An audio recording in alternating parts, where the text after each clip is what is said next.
الحمد لله نحمده ونستعينه ونستغفره ونعوذ بالله من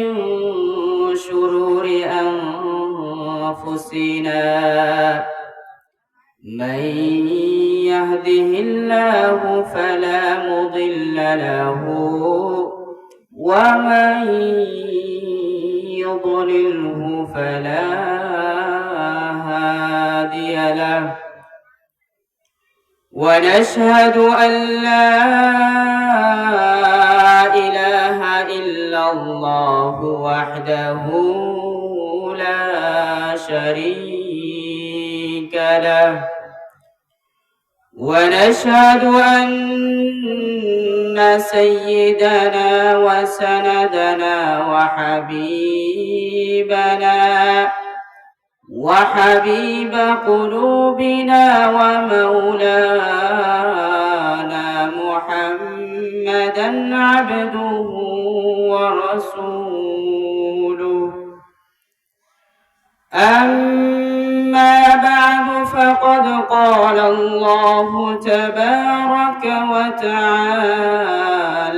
في كلامه المجيد وفي فرقانه الحميد أعوذ بالله من الشيطان الرجيم بسم الله الرحمن الرحيم وبشر الذين آمنوا وعملوا الصالحات أن لهم جنات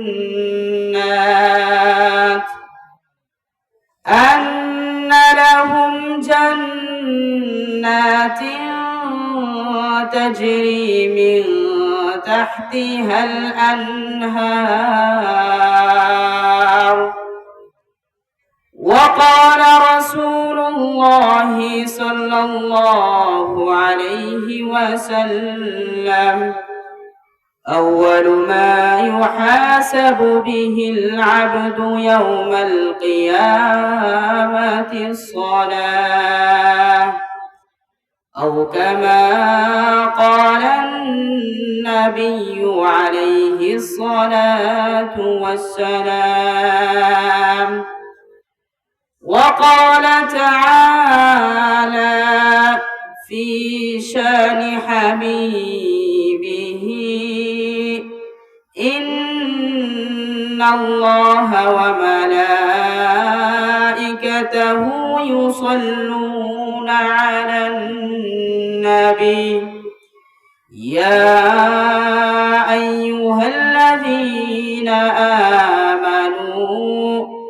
صلوا عليه وسلموا تسليما شكرا درود إبراهيم كريم اللهم صل على محمد وعلى آل محمد كما صليت على إبراهيم وعلى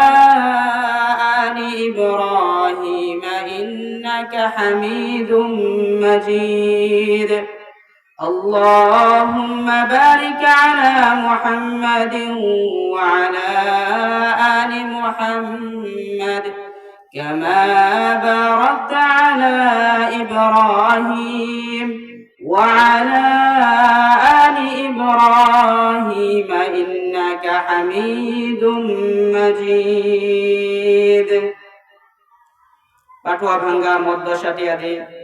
শামসুল হুদা নুরানিয়া হাফিজিয়া মাদ্রাসার হাফেজ ছাত্রদের পাগড়ি প্রদান উপলক্ষে আজকের এই ইসলামী মহাসম্মেলনের সম্মানিত সভাপতি হযরত মাওলানা হাবিবুর রহমান সাহেব, প্রধান মেহমান হাফেজ মাওলানা জুবাইর আহমদ সাহেব এবং আমার সামনে উপবিষ্ট আছেন মুরব্বিয়ানি কেরাম।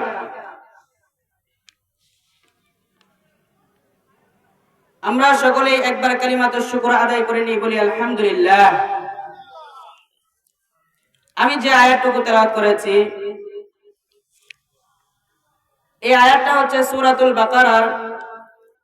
4 নম্বর পৃষ্ঠার আয়াত।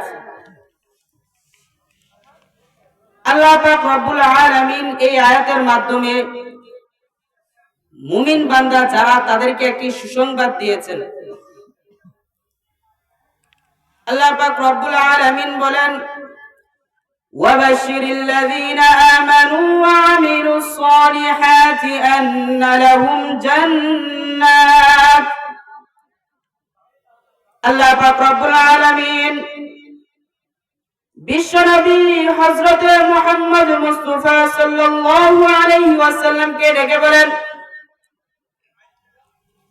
ওগো আমার নবী, আপনি মানুষের মধ্যে একটা এলান করিয়া দেন, মুমিন বান্দা যারা তাদেরকে একটি সুসংবাদ দিয়া দেন। সুসংবাদ হচ্ছে ওয়াবাশশিরিল লাযীনা আমানু ওয়া আমিলুস সালিহাত, যারা ঈমান আনবে, ওয়া আমিলুস সালিহাতি এবং নেক কাজ করবে, জান্নাতিন তাজরি মিন তাহতিহাল আনহার, যারা ঈমান আনবে এবং নেক কাজ করবে তাদের জন্য সুসংবাদ হলো তাদের জন্য এমন জান্নাত রয়েছে। আল্লাহ পাক রব্বুল আলামিন তাদেরকে এমন জান্নাত দিবেন যার তলদেশ দিয়ে নহর সমূহ প্রবাহিত হয়। যারা ঈমান আনবে এবং নেক কাজ করবে তাদেরকে আল্লাহ তাআলা এমন জান্নাত দিবেন যার তলদেশ দিয়ে নহর সমূহ প্রবাহিত হতে থাকে। নেক কাজ কি? আল্লাহ পাক রব্বুল আলামিন বলেন, ওয়ামা খালাকতুল জিন্না ওয়াল ইনসা ইল্লা লিয়াবুদুন, আমি মানুষ এবং জিন জাতিকে সৃষ্টি করেছি আমি একমাত্র রবের ইবাদত করার জন্য, আমি রবের কুদরতের পায়ে সিজদা করার জন্য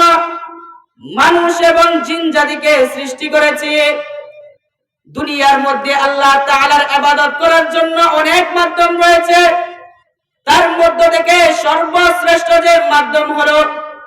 যেটার মাধ্যমে আল্লাহ পাক রব্বুল আলামিন সবথেকে বেশি খুশি হন,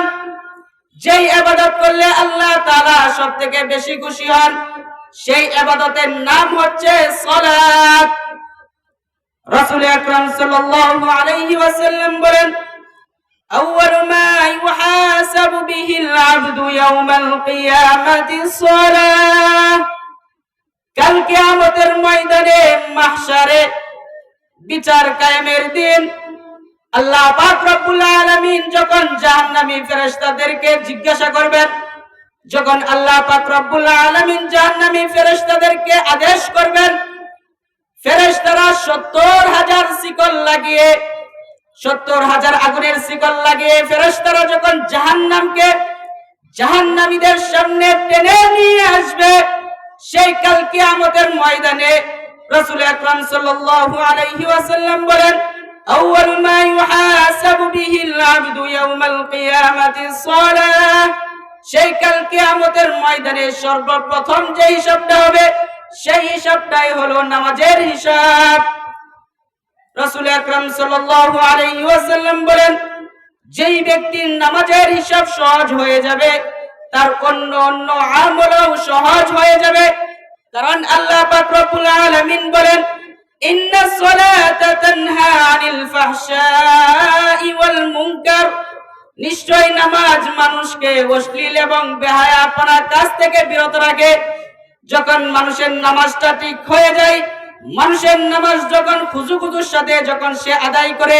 নামাজ যখন একমাত্র আল্লাহ তাআলার জন্যই হয়ে যায়, রাসূল সাল্লাল্লাহু আলাইহি ওয়াসাল্লাম বলেন, তোমরা নামাজ এইভাবে পড়ো, ফাআনতা তা'বুদুল্লাহ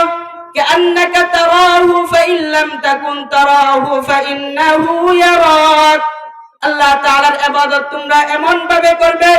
তোমাদের ভিতরে এই অবস্থাটা থাকতে হবে যে আল্লাহ পাক রব্বুল আলামিন নিশ্চয়ই আমাকে দেখতেছেন। তোমার ভিতরে যদি এই অবস্থাটা নাজিল হয়, এই অবস্থাটা যদি তোমার ভিতরে থাকে, তাহলে অবশ্যই তোমার নামাজ হবে খুজুর সাথে। আর তোমার নামাজ যদি খুজুর সাথে হয়ে যায়, নামাজ যদি তোমার ঠিক হয়ে যায়, আল্লাহ পাক রব্বুল আলামিন সেই সুসংবাদ দিয়েছেন, যেই সুসংবাদ দিয়েছেন সেই সুসংবাদ একমাত্র তোমার জন্যই। সেই সুসংবাদটা হলো ওয়াবাশশিরিল্লাযীনা আমানু ওয়া আমিলুস সালিহাত আন্না লাহুম জান্নাতিন তাজরি মিন তাহতিহাল আনহার। সেই সুসংবাদ হলো এমন জান্নাত যার তলদেশ দিয়ে নহর সমূহ প্রবাহিত হয়। সম্মানিত হাজিরিন, আরো ইচ্ছা ছিল কিছু কথা বলার আপনাদের সম্মুখে, কিন্তু সময়ের সংক্ষিপ্ততার কারণে, স্বল্পতার কারণে আজকের মাহফিলের এক এক মেহমান ধারাবাহিকভাবে উপস্থিত হচ্ছেন। সময় সংক্ষিপ্ততার কারণে আপনাদের সামনে পুরো বয়ানটা তুলে ধরতে পারতাছি না, সেই জন্য আমি দুঃখিত। যতটুকু কথা বলেছি এর উপরে আল্লাহ তাআলা যেন আমাকে এবং আপনাদের